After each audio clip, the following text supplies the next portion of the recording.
Welcome student. আজকে দেখো আমরা শুরু করতে চলেছি পৃষ্ঠতলীয় রসায়নের অপর একটা অংশ, কলয়েডীয় অবস্থা, অর্থাৎ যাকে বলছি কলয়েডিয়াল স্টেট। অর্থাৎ সোজা কথায় তোমরা জানবে যেটাকে আমরা বলবো সহজে কলয়েড। তাহলে দেখো এই কলয়েড জিনিসটাকে আমাদের জানতে হবে। তার আগে দেখো বলি এই কলয়েডের আবির্ভাব কিভাবে হলো। বলছে দেখো কলয়েডের জনক বলা হয় ইংরেজ বিজ্ঞানী টমাস গ্রাহামকে। তিনি কি করছিলেন? তিনি বেশ কিছু পদার্থের দ্রবণ প্রস্তুত করে সেই দ্রবণগুলোকে পরিশুত করার চেষ্টা করছিলেন কি দ্বারা? এক ফিল্টার কাগজ দ্বারা। আর তোমার কি হচ্ছে, আরও সূক্ষ্ম ফিল্টার যদি করা হয় তাহলে উদ্ভিদ বা প্রাণীজ ঝিল্লি বা পার্চমেন্ট কাগজ দিয়ে। এইটা করতে গিয়ে তিনি লক্ষ্য করলেন বেশ কিছু পদার্থ আছে যেগুলো তোমার কি হচ্ছে, ফিল্টার কাগজকেও অতিক্রম করে যাচ্ছে, আবার প্রাণীজ বা উদ্ভিজ্জ ঝিল্লি বা পার্চমেন্ট কাগজকেও অতিক্রম করে যাচ্ছে। আর বেশ কিছু পদার্থ আছে যারা ফিল্টার কাগজকে অতিক্রম করলেও প্রাণীজ বা উদ্ভিজ্জ ঝিল্লিকে অতিক্রম করতে পারছে না। তাহলে ভালো করে বেসিক জিনিসটা খেয়াল করো, কি হচ্ছে, এক ধরনের পদার্থ পেলেন, অর্থাৎ এক ধরনের পদার্থ পেলেন, এক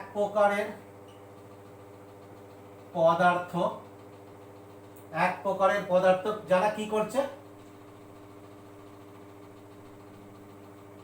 ফিল্টার পেপার, পার্চমেন্ট কাগজ,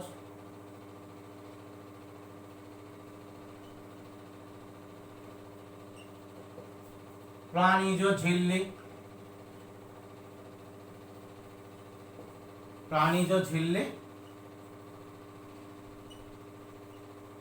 অতিক্রম করতে পারে, অর্থাৎ সবগুলোর মধ্যে দিয়েই চলে যেতে পারে।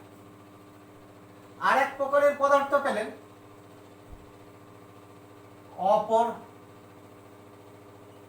প্রকারের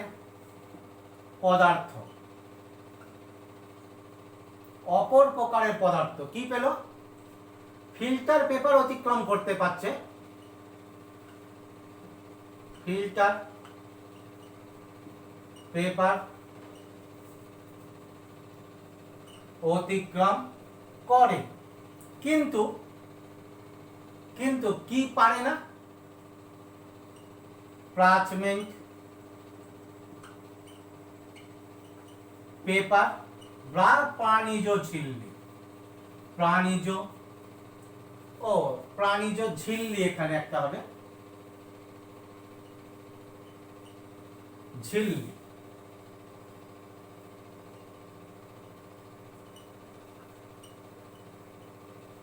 অতিক্রম করতে পারে না। এই ঘটনা তিনি দুটো ঘটনা লক্ষ্য করলেন এবং লক্ষ্য করে দেখলেন এই জাতীয় পদার্থগুলো সাধারণত তিনি যেগুলো নিয়ে পরীক্ষাগুলো করছিলেন সেইগুলোকে যদি ক্লাসিত করা হয় তাদেরকে তোমার কি হচ্ছে, ক্লাস পাওয়া যাবে। সেই জন্য তিনি এই প্রকার পদার্থের নাম দিলেন তোমার কি আছে, ক্রিস্টালয়েড।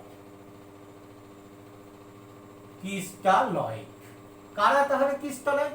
খেয়াল করো, যারা ফিল্টার পেপার, পার্চমেন্ট কাগজ, প্রাণীজ ঝিল্লি সবাইকে অতিক্রম করতে পারছে। আর যারা অতিক্রম করতে পারছে না তারা অপেক্ষাকৃত গাঢ়ত্ব বেশি এবং আঠালো প্রকৃতির, সেই জন্য তিনি এই প্রকার পদার্থের নামকরণ করলেন কলয়েড। তাহলে কাদেরকে কলয়েড বললেন?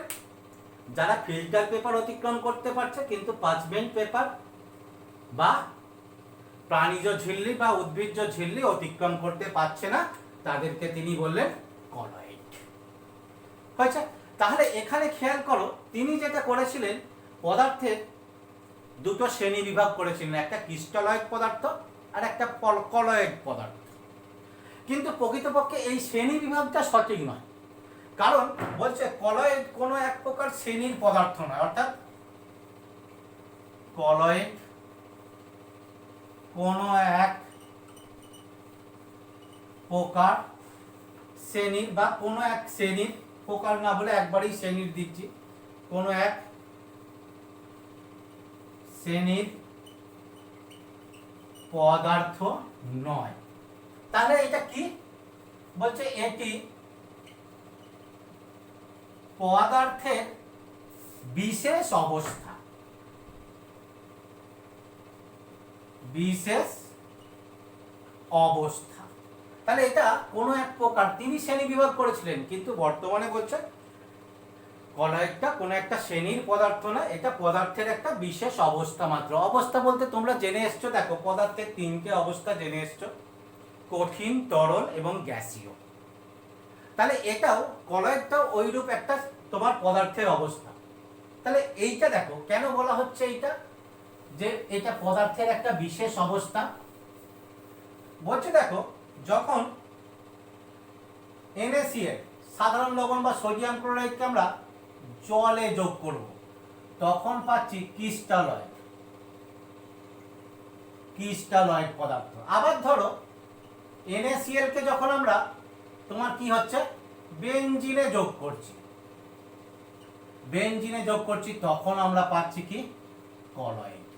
তাহলে একটা জিনিস খেয়াল করো, এই NaCl একটা অবস্থায় অর্থাৎ জলীয় দ্রবণের অবস্থায় ক্রিস্টালাইজ করছে, আবার বেনজিন দ্রবণে তোমার কি করছে কলয়েড করছে।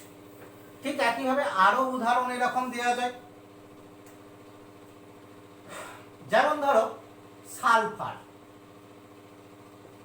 সালফার একে যখন জলে যোগ করছি তখন কি করছে, তখন কলয়েড উৎপন্ন করছে। আবার এই সালফারকেই যখন অ্যালকোহলে যোগ করছি, অ্যালকোহলে যোগ করা হচ্ছে তখন তোমার কি হয়ে যাচ্ছে ক্রিস্টালয়েড, ক্রিস্টালয়েড পদার্থ উৎপন্ন করছে। ঠিক আছে, তাহলে এখান থেকে দেখো আমরা দেখতে পেলাম যে একটা পদার্থে কি করছে, একবার কলয়েড করছে আর একবার ক্রিস্টালয়েড করছে। তাহলে এটা কখনোই একটা শ্রেণীর পদার্থ হতে পারে না, এটা কি হতে পারে যে পদার্থের একটা তোমার বিশেষ অবস্থা মাত্র। তাহলে এইটা এবার যখন দেখো এইরূপ বিতর্ক সৃষ্টি হলো তখন তাহলে কলয়েডকে বিশেষভাবে আমাদের সংজ্ঞায়িত করার প্রয়োজন হয়ে পড়লো। এই যখন কলয়েডকে বিশেষভাবে সংজ্ঞায়িত করার প্রয়োজন হয়ে পড়লো তখন সংজ্ঞায়িত করা হলো কিসের উপর ভিত্তি করে? বলছে দ্রবণে যে পদার্থগুলো যোগ করছি তাদের আকারের উপরে ভিত্তি করে শ্রেণী বিভাগ করা হলো। এই আকারের উপরে ভিত্তি করে দেখো দ্রবণকে তিনটে শ্রেণীতে ভাগ করা হলো। কি একটা প্রকৃত দ্রবণ, প্রকৃত দ্রবণ, আর একটা করা হলো কি হচ্ছে কলয়েড, আর একটা করা হলো তোমার কি আছে প্রলম্বন বা সাসপেনশন, প্রলম্বন বা সাসপেনশন। তাহলে আগে আসা যাক, দেখো প্রকৃত দ্রবণ তোমরা দেখে এসছো, যেটা দ্রবণ জেনে এসছো সেটাই প্রকৃত দ্রবণ। তাহলে আমরা সংজ্ঞাটা কিভাবে দেবো? বলছে দেখো কোনো একটা মাধ্যমে যখন একটা পদার্থের মধ্যে অপর পদার্থ যোগ করছি, সাপোজ ধরো আমরা জলের মধ্যে তোমার কি হচ্ছে সোডিয়াম ক্লোরাইড যোগ করলাম বা জলের মধ্যে হচ্ছে চিনি যোগ করলাম, তাহলে জলের মধ্যে যদি আমরা চিনি যোগ করি কি হবে? চিনির কণাগুলো ক্ষুদ্র ক্ষুদ্র কণায় বিভাজিত হয়ে জলের মধ্যে ছড়িয়ে পড়বে। বলছে এই যে ক্ষুদ্র ক্ষুদ্র কণা এরকম বিভাজিত হয়ে পড়বে, ধরে নাও এটা জলীয় মাধ্যম, বিভাজিত হয়ে পড়বে, হয়ে পড়লে এই যে কণাগুলো হবে এই কণাগুলোর ব্যাস, কণাগুলোর ব্যাস যদি তোমার কি হয় less than equal to 10⁻⁻8 centimetre, অর্থাৎ 10⁻⁻8 সেন্টিমিটার বা তার অপেক্ষা যদি ছোট হয়ে যায় তাহলে সেইরূপ কলায় সেইরূপ দ্রবণকে আমরা কি বলবো প্রকৃত দ্রবণ। এই প্রকৃত দ্রবণের ক্ষেত্রে কিরূপ বৈশিষ্ট্য হবে তোমরা দ্রবণের বৈশিষ্ট্যের ক্ষেত্রে জেনে এসছো। এই প্রকৃত দ্রবণ কি হবে? স্বচ্ছ হবে, সমসত্ব হবে, অর্থাৎ তোমার কি আছে সব জায়গায় তোমার কি হবে গাঢ়ত্ব সমান থাকবে এবং এক দশা বিশিষ্ট হবে, এক দশা বিশিষ্ট। অর্থাৎ দেখো যদি জলের মধ্যে চিনি বা লবণকে গুলে দিই তাহলে তুমি যদি দ্রবণটাকে পরীক্ষা করতে যাও তাহলে জলের একটা দশা, চিনির একটা দশা, এরকম কোনো পৃথক দশা আমরা পাবো না। ঠিক আছে, তাহলে স্বচ্ছ হবে, সমসত্ব হবে এবং তোমার এক দশা বিশিষ্ট, এবং এরা আরেকটা হয়, এরা খুব স্থায়ী হয়। অর্থাৎ সহজে তোমার কি আছে, চিনির দ্রবণ থেকে চিনি অদক্ষিপ্ত হয়ে পড়ে না, লবণের দ্রবণ থেকে লবণ অদক্ষিপ্ত হয়ে পড়ে না। এখানে দেখো কণাগুলোকে কি হয়, কণাগুলিকে দেখা যায় না, দেখা যায় না। কিসে দেখা যায় না? আমরা খালি চোখে তো দেখতে পাই না, এমনকি অণুবীক্ষণ যন্ত্র বা পরা অণুবীক্ষণ, আলট্রা অণুবীক্ষণ যন্ত্র আমরা তোমার কি হয় দেখতে পাই না। এবার দেখো তো কলয়েড কাকে বলবো। বলছি দেখো, এই কোনো একটা মাধ্যমে অপর পদার্থ যোগ করলে যদি কণাগুলোর ব্যাস আর একটু বড় হয়, দেখো তাহলে আর একটু বড় বড় দেখায়, আর একটু বড় হয়, কার তুলনায় বড়? প্রকৃত দ্রবণ অপেক্ষা বড়। তাহলে এখানে বলছে ব্যাসগুলো কত হবে, বলছে এখানে ব্যাস যদি হয় 10⁻⁻7 থেকে 10⁻⁻5 সেন্টিমিটার বা 1 থেকে 100 ন্যানোমিটার, 1 থেকে 100 ন্যানোমিটারে ক্ষুদ্র কণায় বিভাজিত হয়। অর্থাৎ কোনো একটা মাধ্যমে অপর একটা পদার্থ যোগ করলাম, যে পদার্থগুলো ওই মাধ্যমে ক্ষুদ্র কণায় বিভাজিত হলো, এবং বিভাজিত হয়ে কেমনভাবে বিভাজিত হলো, সাধারণত তোমার কি আছে 10⁻⁻7 থেকে 10⁻⁵ সেন্টিমিটার ব্যাস বিশিষ্ট কণায় বা 1 থেকে 100 ন্যানোমিটার ব্যাস বিশিষ্ট কণায় বিভাজিত হয়ে গেল, বিভাজিত হয়ে একটা সিস্টেম বা তন্ত্র সৃষ্টি করলো, তাকে আমরা তোমার কি বলবো, তাকে বলবো কলয়েড। এই জাতীয় কলয়েডগুলোকে তাহলে দেখো প্রকৃত দ্রবণের সঙ্গে যদি তুলনা করি তাহলে কি হবে, এরা সাধারণত অস্বচ্ছ হয়, অস্বচ্ছ।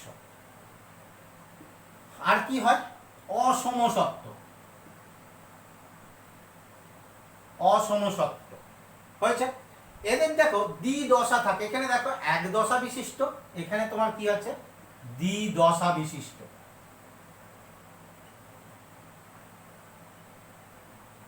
দ্বিদশা বিশিষ্ট প্রকৃত দ্রবণ কি ছিল, স্থায়ী, এরাও কিন্তু স্থায়ী, অর্থাৎ এরাও সহজে অদক্ষিপ্ত হয় না।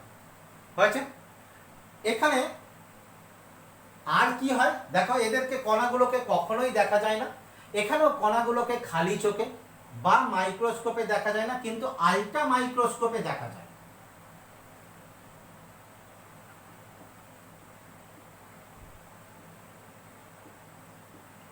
আলট্রা মাইক্রোস্কোপে আমরা দেখতে পাই। যদি আলট্রা মাইক্রোস্কোপের নিচে দ্রবণটাকে রেখে দেখা হয় তাহলে কণাগুলোকে দেখা যাবে। তাহলে এখানে দ্বিদশা বিশিষ্ট অসমসত্ব অস্বচ্ছ একটা মিশ্রণ উৎপন্ন করবে, কিন্তু মিশ্রণটা কি হবে, স্থায়ী। অপরপক্ষে দেখো আমরা প্রলম্বন কাকে বলছি, তাহলে তোমরা এটা দেখে বুঝতে পারছো কণার আকার আস্তে আস্তে বড়র দিকে যাচ্ছে, তাহলে এখানে কণার আকার কি হবে, আরো বড় কণায় বিভাজিত হবে। আচ্ছা, তার আগে তোমাদের এখানে উদাহরণ দিয়ে দিই। কি উদাহরণ দিতে পারি আমরা, ধরো উদাহরণ হচ্ছে স্টার্চের দ্রবণ, স্টার্চ দ্রবণ হয়েছে, সাবু দ্রবণ ইত্যাদি। বলছে দেখো স্টার্চের দ্রবণ, তোমরা জানো স্টার্চের দ্রবণটা কি, আটা এই জাতীয় পদার্থগুলোকে আমরা যদি জলে দিয়ে গুলে দিই তাহলে কি দেখবে, একটা অসমসত্ব অস্বচ্ছ মিশ্রণ উৎপন্ন করছে। সব জায়গায় সমসত্ব, অর্থাৎ যদি আমরা বলি দাব এবং দাবকের অনুপাত সব জায়গায় সমান থাকবে না, এরকম অস্বচ্ছ অসমসত্ব মিশ্রণ উৎপন্ন করে। বা তোমার কি আছে জিলেটিনের দ্রবণ, স্টার্চের দ্রবণ, এরপরও আসবে দেখবে sulphur salt, gold salt, silver salt ইত্যাদি। তা তোমরা প্রাথমিকভাবে স্টার্চের দ্রবণ বা ময়দার দ্রবণ বা ভাতের ফ্যান এইটুকুই মনে রাখো। এখানে তোমার কি হয়, একটা অসমসত্ব অস্বচ্ছ আমরা মিশ্রণ পাবো। হয়েছে। আচ্ছা, এবার দেখো প্রলম্বন। প্রলম্বনটা কি বলছে, এইখানে যে কণাগুলো বিভাজিত হবে তার ব্যাস যদি আরো বড় হয়, তাহলে কার থেকে বড় হবে, দেখো কলয়েড কণা অপেক্ষা বড় হবে। কলয়েড কণার বড় কত ছিল, 10⁵ সেন্টিমিটার, এখানে দেখো কত ছিল 10⁸ বা তার ছোট, এখানে তার থেকে বড় অর্থাৎ 10⁻⁻7 থেকে -5 সেন্টিমিটার বা 1 থেকে 100 ন্যানোমিটার, তাহলে এখানে কি হবে তার থেকে বেশি অর্থাৎ 10⁴ বা তার থেকে বেশি। তাহলে ব্যাস কত হবে, ব্যাস 10⁻⁻4 সেন্টিমিটার বা তার থেকে বেশি, বা এর সংজ্ঞা দিয়ে বলা যায় যে ব্যাসটা কত হবে 10⁻5 সেন্টিমিটার অপেক্ষা বেশি, বা বলা যেতে পারে তোমার কি আছে ব্যাস কত হবে 100 ন্যানোমিটার অপেক্ষা বেশি। এইরূপ যদি কণায় বিভাজিত হয়ে যায়, বিভাজিত হয়ে কি হয়, এও হবে তোমার কি আছে অস্বচ্ছ, অস্বচ্ছ, অসমসত্ব, অসমসত্ব, এবং এও তোমার কি হবে দ্বিদশা বিশিষ্ট।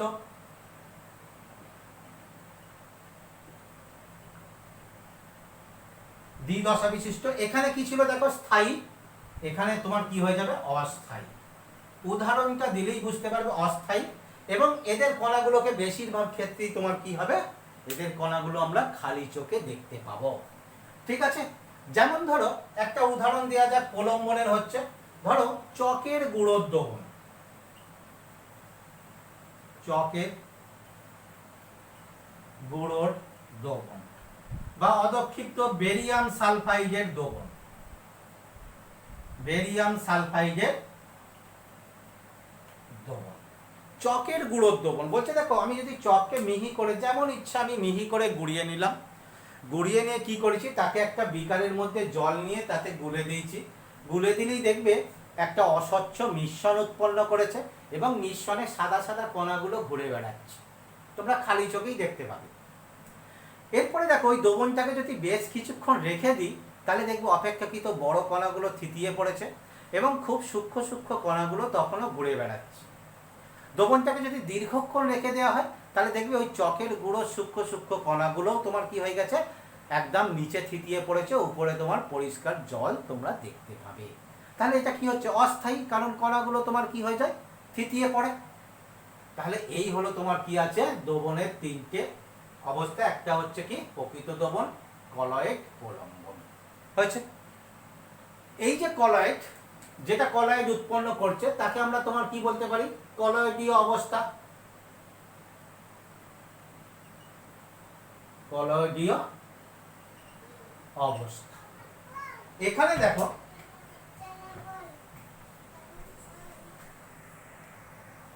এই কলয়েডের ক্ষেত্রে তোমরা একটা বিশেষ জিনিসকে ভালো করে খেয়াল করবে। দেখো দ্রবণের সঙ্গে তুলনা করে এটাকে বলা হচ্ছে, তবে সবগুলোই তোমাদের দ্রবণের সঙ্গে তুলনা করেই বলা হয়েছে। দেখো এই দ্রবণের ক্ষেত্রে দুটি পদার্থের মিশ্রণ, একটা তোমার কি আছে তোমার দ্রাবক আর একটা তোমার কি আছে দ্রাবক। এইটা দ্রাবক কোনটা, যার মধ্যে পদার্থকে গোলা হচ্ছে সেটা দ্রাবক, আর যেটাকে তোমার গুলে দেওয়া হচ্ছে বা যোগ করা হচ্ছে সেটা দ্রাবক। এই কলয়েডের ক্ষেত্রে দেখো ঠিক একই হবে, এর ক্ষেত্রেও তোমার কি হবে দ্রাবক এবং দ্রাব থাকবে, তবে এর ক্ষেত্রে টার্মটাকে একটু পরিবর্তন করে দেওয়া হচ্ছে। কি পরিবর্তন করা হচ্ছে, এর ক্ষেত্রে বলা হচ্ছে তোমার কি আছে যার মধ্যে দেয়া হচ্ছে সেটা তোমার কি আছে বিস্তার মাধ্যম,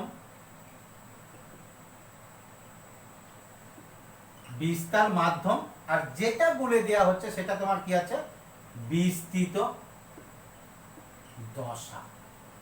তাহলে এখানে আমরা কি বলতে পারি যে বিস্তার মাধ্যমের মধ্যে বিস্তৃত দশাকে গুলে দেওয়া হচ্ছে, যারা ওই সূক্ষ্ম কণায়, কেমন সূক্ষ্ম কণা 1 থেকে 100 ন্যানোমিটারের সূক্ষ্ম কণায় বিভাজিত হয়ে যাচ্ছে। আর এই সমগ্র সিস্টেমটাকে আমরা কি বলতে পারি বিস্তৃত দশা। ঠিক আছে,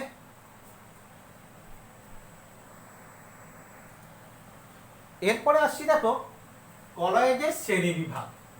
বলছে দেখো এই কলয়েডের শ্রেণী বিভাগ করা হয়, এদের 3 প্রকারের শ্রেণী বিভাগ করা হয়। কি কি 1 নম্বরে আসছি দেখো বিস্তার মাধ্যম ও বিস্তৃত দশা, অর্থাৎ বিস্তার মাধ্যম এবং বিস্তৃত দশা ভৌত অবস্থার উপর, অবস্থার উপর। অর্থাৎ কি আছে, বিস্তার মাধ্যম এবং বিস্তৃত দশা কোন ভৌত অবস্থায় আছে, কঠিন, তরল, গ্যাস ইত্যাদি কোন ভৌত অবস্থায় আছে। 2 নম্বরে আসছি, দেখো 2 নম্বরে কি হচ্ছে, বিস্তার মাধ্যমের প্রতি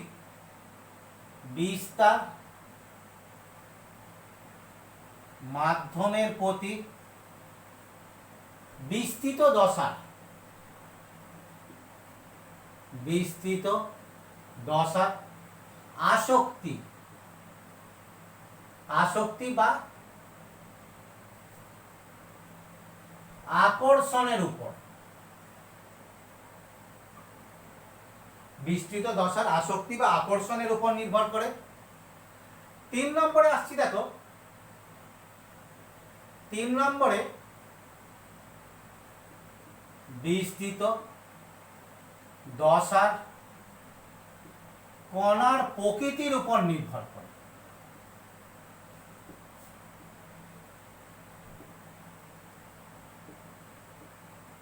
বিস্তৃত দশার কণার প্রকৃতির উপর নির্ভর করে আমরা শ্রেণীবিভাগ। তাহলে দেখো 3টে ভিত্তিতে করছি। একটা কি, বিস্তার মাধ্যম ও বিস্তৃত দশার ভৌত অবস্থার উপর নির্ভর করে। তারপর একটা দেখো, বিস্তার মাধ্যমের প্রতি বিস্তৃত দশার কণার আসক্তির উপর নির্ভর করে। তারপর একটা খেয়াল করো, বিস্তৃত দশার কণার প্রকৃতির উপর নির্ভর করে। এইটা তাহলে এক এক করে আসা যাক। তাহলে প্রথমটা নিয়ে আলোচনা করা যাক। তাহলে কোনটা নিয়ে আমরা আলোচনা করব এখন, বিস্তার মাধ্যম ও বিস্তৃত দশার কণার প্রকৃতির উপর নির্ভর করে। দেখো প্রথমেই করছি,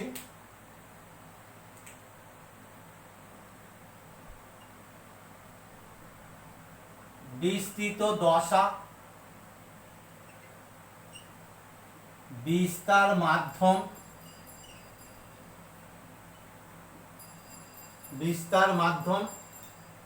আচ্ছা আরেকটু এদিকে লিখি, বিস্তার মাধ্যম হলে তার ক্ষেত্রে নাম কি হবে আর সেগুলোর উদাহরণ কি। বলছে দেখো,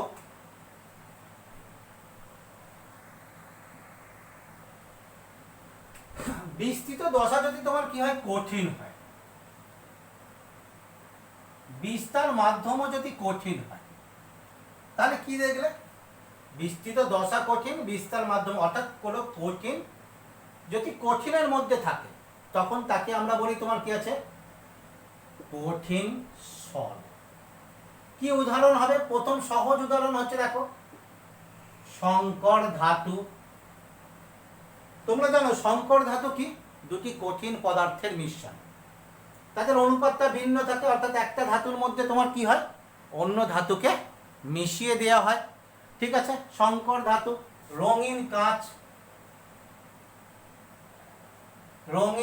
তোমরা জানো কাঁচ একটা কঠিন পদার্থ, তাকে তোমার রঙিন করার জন্য তার মধ্যে কি হয়, বিভিন্ন ধাতব অক্সাইড যোগ করা হয়।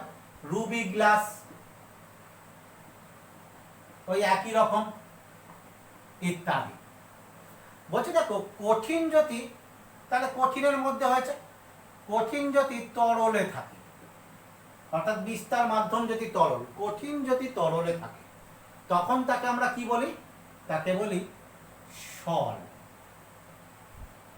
কি, gold Saul,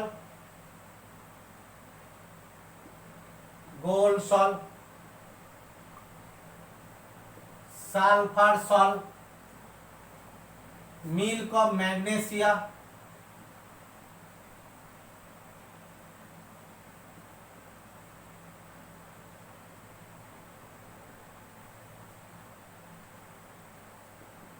milk of magnesia.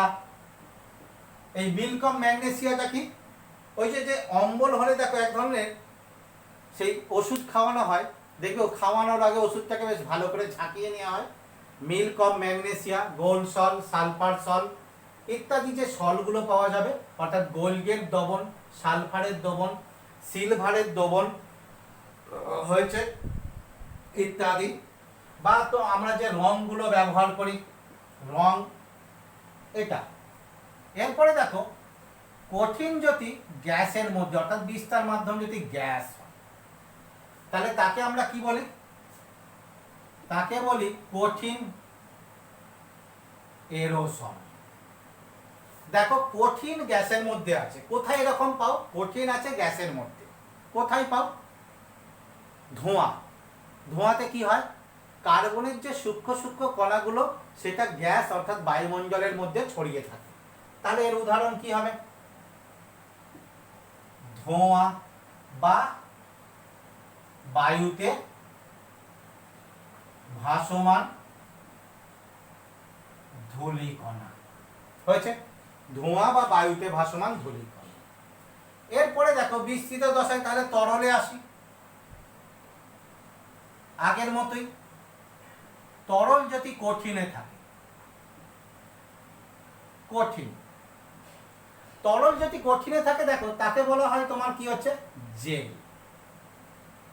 ঠিক দেখো সলের উল্টোটা, সলে কি ছিল? কঠিন তরলে ছিল। এখানে জেলে কি হচ্ছে? তরল কঠিনে আছে। এটা কি হয় তোমরা দেখেছো? এটা খুব সুন্দর সুন্দর পদার্থ, জ্যাম, জেলি,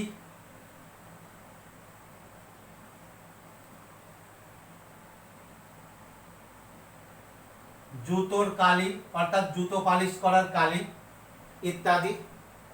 হয়েছে? এইটা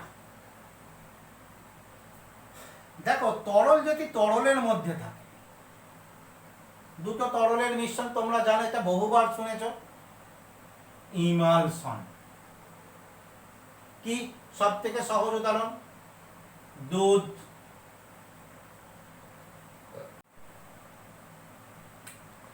দুধ, শ্যাম্পু,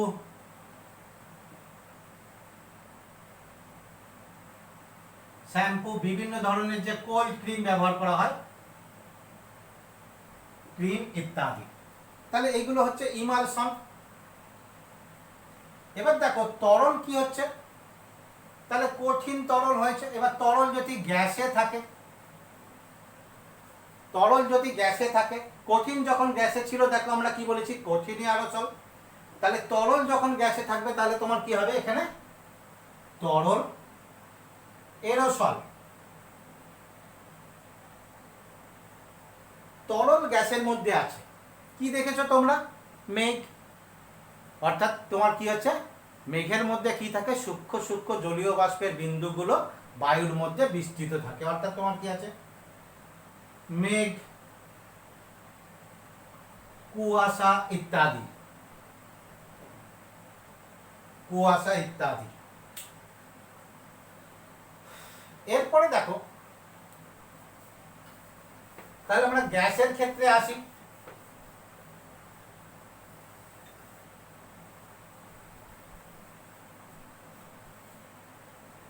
বলছে দেখো গ্যাস,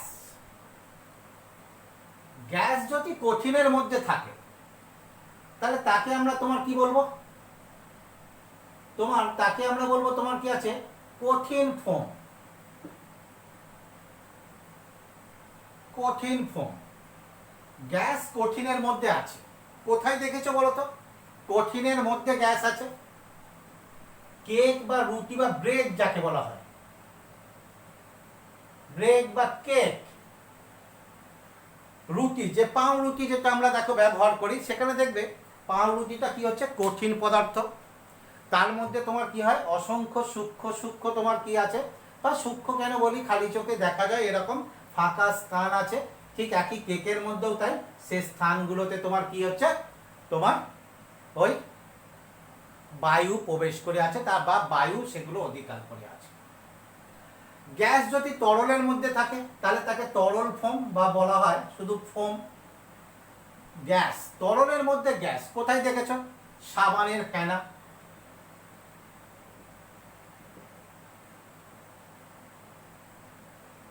সাবানের ফেনা, বা তোমার এর ক্ষেত্রে ওই শেভিং ফোম, শেভিং ফোম ইত্যাদি। হয়েছে? তারপরে দেখো তৃতীয় যেটা আসছি সেটা খুব ইম্পর্টেন্ট। গ্যাস যদি গ্যাসের মধ্যে থাকে তাহলে গ্যাস যদি গ্যাসের মধ্যে থাকে কি কলয়েড হবে? এটা কলয়েড হবে না, এটা হবে তোমার কি আছে প্রকৃত দ্রবণ। কেন প্রকৃত দ্রবণ হবে?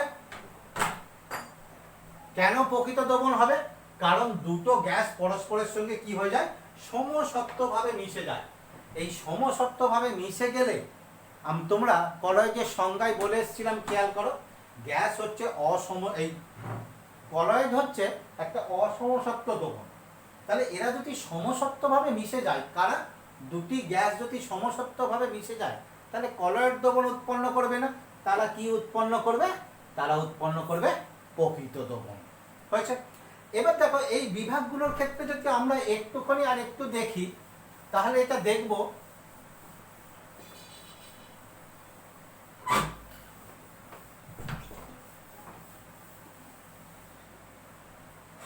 ভালো করে খেয়াল করো। যখন এইটা হয়েছিল কঠিন প্লাস তরল যুক্ত করেছি, তখন একটা কি হয়েছিল দেখো, এক জায়গায় ছিল কঠিন বেশি, সেটাকে আমরা কি বলেছি দেখো, জেল। আর যেখানে তরল বেশি সেখানে আমরা কি বলেছি দেখো, তাকে আমরা বলেছি সল। এই সলটার ক্ষেত্রে দেখো দাবক বিভিন্ন হতে পারে, কারণ এই সলের প্রচুর ব্যবহার আমাদেরকে দেখতে হবে বা আমাদের বাস্তব জীবনে কাজে লাগে। সেই জন্য এই ব্যবহার কাজে লাগার জন্য এই সলকে বিভিন্ন দাবকের ক্ষেত্রে ব্যবহার করা হয়। যেমন ধরো এখানে যদি তোমার কি হয়, দাবক বা বিস্তার মাধ্যম, বিস্তার মাধ্যম যদি জল হয় তাকে বলা হয় হাইড্রোসল বা অ্যাকোয়াসল। এই সল যদি দেখো অ্যালকোহল হয় তাহলে তাকে বলা হয় তোমার কি আছে, অ্যালকোসল। এই সল যদি বিস্তার মাধ্যম যদি বেনজিন হয় তাকে বলা হয় তোমার কি আছে, বেনজোসল ইত্যাদি। ঠিক একইভাবে দেখো এই হাইড্রোসলের ক্ষেত্রেও কি হচ্ছে, আবার বিস্তৃত দশা যদি ভিন্ন হয়, যেমন ধরো বিস্তৃত দশা যদি তোমার সালফার হয়, সালফার সল, গোল্ড হলে গোল্ড সল, সেটা যে যার নাম অনুসারে ইত্যাদি সলগুলোকে করা হয়েছে। ঠিক আছে? তাহলে এই হলো দুটো তরলের মিশ্রণে যে কলয়েডগুলো উৎপন্ন করবে সেই কলয়েডগুলো। হয়েছে? এছাড়াও দেখো বেশ কিছু তোমরা দেখলে, যেমন ধরো ইমালশন, দুটো কঠিন এই দুটি তরল পদার্থের মিশ্রণ। সাধারণত দেখবে তরল পদার্থগুলো পরস্পরের সঙ্গে খুব সমসত্ত্বভাবে মিশে না, সাধারণত এগুলোকে যান্ত্রিক উপায়ে মিশ্রিত করতে হয়। এই ইমালশন নিয়ে আমরা পরে একটু ডিটেলস আলোচনা করব। এছাড়াও দেখো আরো একটা সল তোমরা দেখেছো, এই সলের ক্ষেত্রে দেখো আর একটা সল তোমরা দেখেছো, এয়ারোসল বা এরোসল। এরোসলটা কি ছিল? দুটো ছিল। অর্থাৎ কাদের ক্ষেত্রে আমরা এরোসল বলছিলাম? যখন তোমার গ্যাসীয় বিস্তার মাধ্যম থাকছে, অর্থাৎ বিস্তার মাধ্যমে যদি তোমার কি হয়, কঠিন যদি গ্যাসের মধ্যে থাকে তাহলে কঠিন এরোসল, তরল যদি গ্যাসের মধ্যে থাকে তাহলে তরল এরোসল। বা এই টাইপের দুটো তোমরা আরো একটা দেখেছো, এই রকমই দুটো তোমার কি ছিল, ফোম। ফোমটার ক্ষেত্রে কি দেখেছো, কে বিস্তার মাধ্যম বা কে বিস্তৃত দশা। ফোমের ক্ষেত্রে খেয়াল করো, এক্ষেত্রে দেখো বিস্তার মাধ্যম কি ছিল, বিস্তার মাধ্যম দুটো আলাদা কিন্তু বিস্তৃত দশা একই। যদি গ্যাসীয় বিস্তৃত দশা কঠিনে থাকে তখন তাকে বলছিলাম কঠিন ফোম, আর যদি তোমার কি আছে গ্যাসীয় বিস্তার দশা তরলের মধ্যে থাকে তখন তাকে আমরা বলছি তরল ফোম। তাহলে এই গেল দেখো কত কলয়েডের ভৌত অবস্থার উপর এদের ক্ষেত্রে যে শ্রেণী বিভাগ হয়। এরপরে যেটা আসছি দেখো 2 নম্বরটা, বিস্তার মাধ্যমের প্রতি বিস্তৃত দশার আসক্তি বা আকর্ষণ এর উপর নির্ভর করে। নির্ভর করে। এইটা বলছে এক্ষেত্রে দেখো কলয়েডকে দুটি ভাগে ভাগ করা হচ্ছে। কি কি ভাগ করা হচ্ছে? এক নম্বরে দাবক আকর্ষী বা লায়োফিলিক কলয়েড, বি এ দাবক বিকর্ষী বা লায়োফোবিক।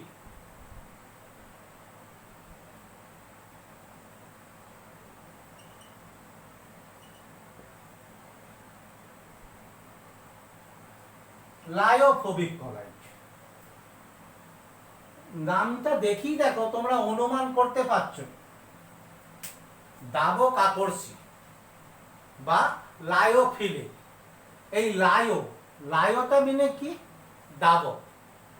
ফিলিক মিন্স যার প্রতি তোমার আকর্ষণ আছে বা যাকে সে আকর্ষণ করে, যার প্রতি আসক্তি আছে।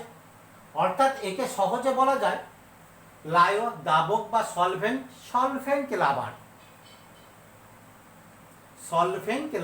অর্থাৎ তাহলে আমরা কাকে বলবো? তাহলে এখানে বিস্তৃত দশা কণাগুলির বিস্তার মাধ্যমের প্রতি আকর্ষণ আছে, অর্থাৎ সলভেন্ট লাভার। দাবক বিকর্ষী lyo solvent phobic hater, solvent heater. অর্থাৎ তোমার কি আছে? দাবকের প্রতি যার আকর্ষণ নাই। অর্থাৎ তাহলে তোমার কি আছে এখানে?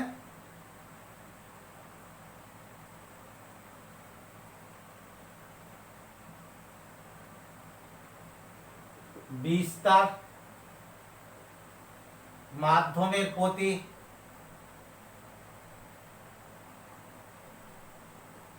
বিস্তৃত দশার কণাগুলির আকর্ষণ নাই বা কোনো অ্যাফিনিটি নাই। হয়েছে? তাহলে কাদেরকে বলবো দাবক আকর্ষী কলয়েড? যেখানে বিস্তার মাধ্যমের প্রতি বিস্তৃত দশার কণাগুলির আকর্ষণ আছে তাদেরকে বলবো তোমার কি আছে? দাবক আকর্ষী। আর যেখানে বিস্তার মাধ্যমের কণার প্রতি বিস্তৃত দশার কণাগুলোর কোনো আকর্ষণ নাই তাদেরকে বলবো তোমার কি আছে? দাবক বিকর্ষী। হয়েছে? এবার দেখো এদের ক্ষেত্রে আমরা কতগুলো বৈশিষ্ট্যগুলো যদি তুলনা করি তাহলে আমরা দেখব যে এদের ক্ষেত্রে দেখো তোমার কি হয়। আগে উদাহরণ দিই। বলছে দেখো স্টার্চ, জিলেটিন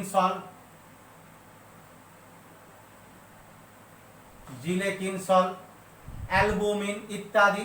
সাধারণত দেখবে এইগুলো কি হয়? জৈব কলয়েড গুলো হয়, অর্থাৎ জৈব উপাদানের কলয়েড। এখানে দেখো সালফার সল,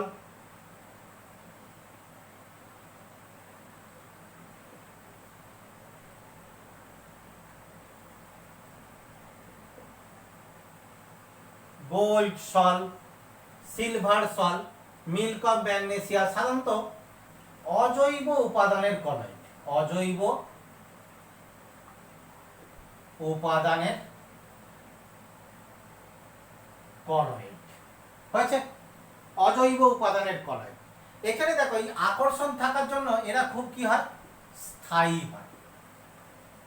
এরা খুব স্থায়ী হয়। আমি তো বলেছিলাম কলয়েড স্থায়ী, তাহলে এদের আলাদা করে বলছি কেন? দুজনের মধ্যে তুলনা করছি।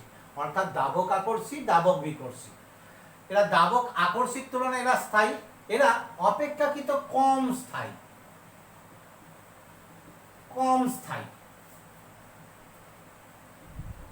এদের এই আকর্ষণ থাকার জন্য কি হয়ে যায়?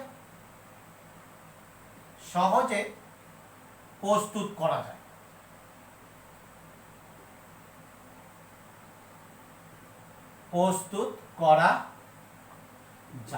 অর্থাৎ দেখো আমি যদি তোমার স্টার্চ সল্ট প্রস্তুত করতে চাই, তাহলে জলের মধ্যে একটা আঠা বা দিয়ে তোমার তাকে একটু গরম করলে বা গুলে দিলেই তোমার কি হবে, আমি স্টার্চ সল্ট পেয়ে যাব। কিন্তু এইভাবে তোমার কি আছে, সালফার সল্ট বা গোল্ড সল্ট প্রস্তুত করা যায় না, কারণ বিস্তার মাধ্যমের প্রতি কণাগুলোর আকর্ষণ নাই। ফলে এদেরকে সাধারণত পরোক্ষ উপায়ে প্রস্তুত করতে হয়। তাহলে এদেরকে কি হয়, সহজে প্রস্তুত করা যায় না। হয়েছে? এই স্থায়ী যখন বলা হলো, আরেকটা জিনিস এখানে বলে দেওয়া যাক, এই স্থায়ী যখন, এরা সহজে অদক্ষিপ্ত হয় না, সহজে অদক্ষিপ্ত, বা কলয়েডের ক্ষেত্রে যে ওয়ার্ডটা বেশি ব্যবহার করা হয় দেখবে, তঞ্চিত, তঞ্চিত হয় না। তাহলে এরা কি হবে, সহজে তঞ্চিত হয়, তঞ্চিত হয় বা সহজে অদক্ষিপ্ত হয়। আমরা কোনো তড়িৎ বিশ্লেষক পদার্থের সাহায্যে বা তোমার কি হচ্ছে, কোনোভাবে গরম করে তড়িৎ চালনা করে এদের সহজেই আমরা তঞ্চিত করতে পারি, এদেরকে সহজে তঞ্চিত করা যায় না। ঠিক আছে, আরো কতগুলো এদের এরকম ধর্মের উদাহরণ বা ধর্মের তুলনা দেখা যাক। বলছি দেখো, এটা খুব ইম্পর্টেন্ট, এরা পরাবর্ত প্রকৃতির, পরাবর্ত প্রকৃতির। তাহলে এরা কি হবে, অপরাবর্ত প্রকৃতির। ঠিক আছে, এই পরাবর্ত প্রকৃতির বা অপরাবর্ত প্রকৃতিরটা কি বলছি দেখো, পরাবর্ত প্রকৃতির কি, আমি বিস্তার মাধ্যম থেকে বিস্তৃত দশার কণাগুলোকে তঞ্চিত করলাম, অর্থাৎ উত্তপ্ত প্রয়োগ করে বা অন্য কোনো প্রকারে আমি ওদেরকে শুকিয়ে নিলাম, কণাগুলোকে পৃথক করে আনলাম, এনে আবার যদি বিস্তার মাধ্যমে যোগ করে দিই, যোগ করে দিয়ে হয় জলে বা অন্য কোনো বিস্তার মাধ্যমে যোগ করে দিই, যোগ করে দিয়ে সামান্য ঝাঁকাই বা গরম করি, আবার কলয়েড প্রস্তুত হয়ে যাবে। তাহলে খেয়াল করো কি হচ্ছে, কলয়েড দ্রবণ থেকে তাদেরকে আমরা পৃথক করে আনলাম, কাকে, বিস্তৃত দশার কণাগুলোকে পৃথক করে আনলাম, এনে আবার কোনো দাবকের মধ্যে বা বিস্তার মাধ্যমে যোগ করে যদি ঝাঁকাই বা উত্তপ্ত করি, আবার কলয়েড আমরা পেয়ে যাব। কিন্তু এরা অপরাবর্ত প্রকৃতির। যেমন ধরো গোল্ড সল থেকে আমি শুকনো করে গোল্ডের কণাগুলোকে পৃথক করে আনলাম, আবার যদি জলে যোগ করে আমি ঝাঁকাই বা উত্তপ্ত করি, আর গোল্ড সল পাবো না। অর্থাৎ তাহলে কি হচ্ছে, তোমার বিস্তার মাধ্যম থেকে কণাগুলোকে পৃথক করে এনে আবার যদি বিস্তার মাধ্যমে যোগ করা যায়, তাহলে সহজে কলয়েড পাবো না। কিন্তু এদের ক্ষেত্রে তোমার কি হবে, দাবক আকর্ষীর ক্ষেত্রে সহজে কলয়েড আবার পেয়ে যাব।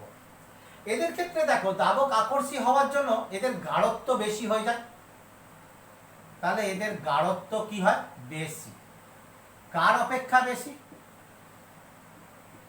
বিস্তার মাধ্যম অপেক্ষা। হয়েছে? এই গাঢ়ত্ব বেশি হওয়ার জন্য এদের ক্ষেত্রে কি হয়ে যায়,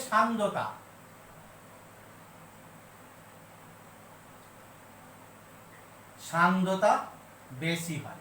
কার অপেক্ষা, বিস্তার মাধ্যম অপেক্ষা। আর এদের ক্ষেত্রে দেখো, আকর্ষণ না থাকার জন্য গাঢ়ত্ব বা সান্দ্রতা কি হয়, মাধ্যমের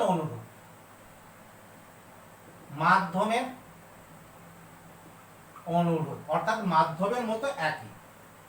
এদের আরেকটা বিশেষ ধর্ম আছে, দেখবে এদের পৃষ্ঠটান কম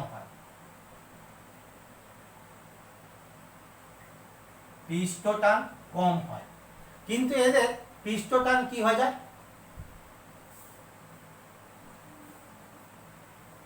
পৃষ্ঠটান মাধ্যমের ন্যায় একই থাকে। এই পৃষ্ঠটান কম বা বেশিটা কেন হচ্ছে, আমরা দেখবে তোমার ইমালশনের আলোচনা করতে গিয়ে এখানে কিছু আসবো পৃষ্ঠটান নিয়ে, তখন আমরা সেখানে ওটা বিস্তারিত আলোচনা করব। তাহলে এখানে দেখো, আমরা বিস্তার মাধ্যমের প্রতি আসক্তির উপর নির্ভর করে কলয়েডের শ্রেণীবিভাগগুলো করলাম। তাহলে